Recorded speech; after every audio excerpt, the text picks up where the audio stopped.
국민대통합위원회가 통일과 어떤 연관 관계가 있는가? 그러니까 이 통합의 소위 최종 목표는 최종 통합은 민족 통합이거든. 그러니까 남북 통합이란 말이지. 남과 북의 그 통합인데 그것은 뭐 구체적으로 뭐 얘기하면 또 여기 짧은 시간에 그건 비효율적이고 우리가 볼 적에는 남북 간의 그 통합이 최종의 그 목표라고 한다고 하면은 민화역 같은 데도 민화역 또 내가 그 창설했어요. 네. 민화역 초대 내가 대표 의장을 했는데 그 통일 문제를 그 다루는 데 있어서도 중요한 것은 국민 통합이 되어야 되는 거라 그래. 그러니까 이 국민대 통합이라고 하는 것은 어느 모임이든지 간에 통일과 연결이 다 되는 단체는 우리가 거기에 개입을 하고 또 힘을 주고 또 우리가 배울 건 배우고 이래야 된다고 생각을 하는 거죠. 지금 현재 뭐 쌍용자동차, 한국자동차, 또 지금 뭐 현대자동차, 뭐 비정규직, 정규직 문제가 산재해 있습니다. 과연 이런 문제는 어떻게 해결하는 게 가장 바람직하다고 생각하시는지? 그때는 노동자들의 권익, 네. 복지 문제에 그걸 했는데 이제는 그 사측과의 이 대화 과정에서 상당한 정도의 서로 그 대등한 입장에서 할 수 있는 그만큼 노동자들의 위치가 격상되었거든요. 그래서 그때하고는 좀 똑같이 일조로 얘기하기는 좀 어려워요. 그건 이제 이해를 해줘야 돼요. 따라서 이제 그 사측과 아니 사용자 측과 노동자 측은 이제는 이제 그 어느 면에서는 대등한 입장에서 대화할 수 있는 위치에 있으니까 이제는 허심탄회하게 대화할 수 있는 분위기가 조성된 거란 말이에요. 네. 그리고 사측도 그걸 또 이해를 하고 있고 네. 그런데 문제는 거기에 진정성이 있느냐가 문제죠. 네. 지난번에 뭐 쌍용자동차나 뭐 이 사람들 저도 현대자동차도 만나봤지만 다 이분들의 의견 노동자 측에 난 입장에서 보면은 왜 회사 측에서 이렇게 인정할까 이렇게 생각을 할 수도 있어요. 네.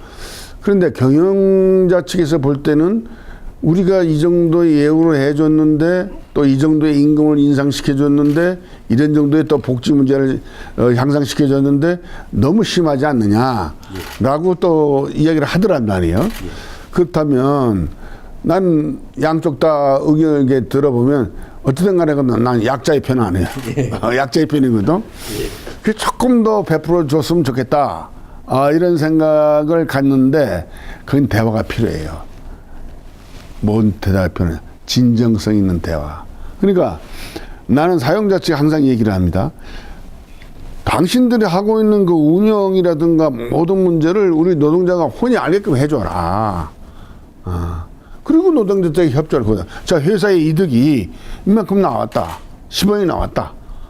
그러면 회사 측은 당연히 또 이 정도의 그 운영비도 있어야 되고 또 경비가 들어가는 것이고 또 뭐 여러 가지 뭐 감가상각비라든가 이런 계산을 할 거 아닙니까? 우리 노동자들은 이 정도의 그거 한다. 그럼 그걸 이해를 해라. 이런 식으로 프랭클이 그러니까 아주 솔직하게 대화를 해서 노동자들도 자기들이 노력해가지고 회사가 이 정도 성장할 수 있다. 이 정도 이익을 낼 수가 있다라고 자부심도 가진과 동시에 거기에 대한 그 배려도 받을 수가 있다. 이렇게 그 생각을 하게 되면 거기서도 출발하게 되면 그 다음에 그 서로 다툼이 일어날 이유가 없잖아요. 뭐 누가 뭐라고 해도 위원장님 얼마 전까지 야당 측에 계시다가 지난 대선 때 우리 박근혜 대통령 캠프로 들어오셨는데 굉장히 궁금해하고 있습니다. 뭐 일부 뭐 위원장님하고 잘 아시는 가까워 계셨던 분들은 굉장히 나쁘게 평도하고 계시고 그 당시 굉장히 서운해하셨어요. 왜 새누리당으로 가셨는가? 정치인이 가장 중요시하는 것이 국민의 이익이에요. 예. 국민을 생각하고 정치를 해야 되는 거예요. 근데 정치하다 보면 그 결단이 필요할 때가 있어요. 근데 일생에 한 40년 동안 정치하면서 결단을 2번 내렸는데 첫 번째 결단이 1982년도 10월 7일에 내가 국회 초선으로 있을 때에 그때 국회 본회의 질의를 내가 했어요. 그때 내 결단을 내려서 한 질의가 첫째는 김대중 당시에 선생 석방, 그다음에 광주 문제 진상조사하자. 82년도고 생각해봐요. 그런 발언을 할 수 있나 없나. 세 번째 대통령 직선제하자. 네 번째 전두환식 민정당 총재직 내놔라. 다섯 번째 언론의 자유 보장해라. 언론 활성화라고 했던가 그거 하고 그다음에 여섯 번째가 지방자치제 실시하라. 그렇게 해서 내가 한번 결단을 내린 적이 있고 묘하게 또 30년 후인 작년 2012년도에 박근혜 후보 지지선언이야. 그 당시에 그 결단을 2번 내렸어요. 근데 2번 다 결단이 내 일생에서 지금 잘했다고 다들 그러고 큰 차원에서 볼 때 이 2번째 결단은 가장 큰 결단이 나라를 위한 내 결단인데 그건 뭐냐면 그때 운이 되던 것이 3분이 결단됐는데 뭐 이름 안 돼도 다 알잖아요. 뭐 박근혜 후보, 당시에 저 문재인 후보, 안철수 후보 그때 나중에 이제 그 중에서 한 사람이 들어가 있지만은 그 내가 생각할 적에 이 나라가 이제 지금 상당히 이건 어려운 입장에 놓여 있는 건 사실인데 예. 이 나라를 끌고 나갈 수 있는 대통령이 누구냐? 그 내가 다 심각히 고민했다고. 네. 그 과정에서. 그럴 때 나는 이미 이제 그 민주당에서 그때는 나왔고 예.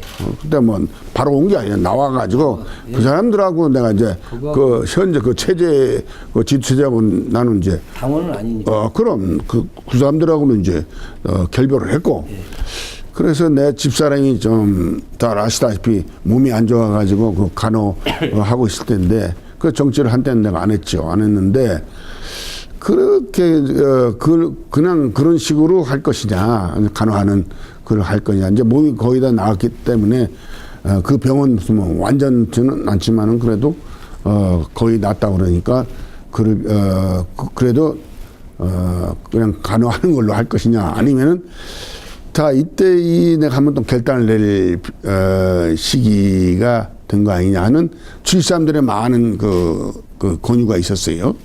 그때 3분을 놓고 이제 보니까 그래도 준비된 대통령이 누구냐, 준비된 대통령 후보가 누구냐, 그럴 때 그건 박근혜 후보라고 난 결정할 수밖에 없는 거예요. 예.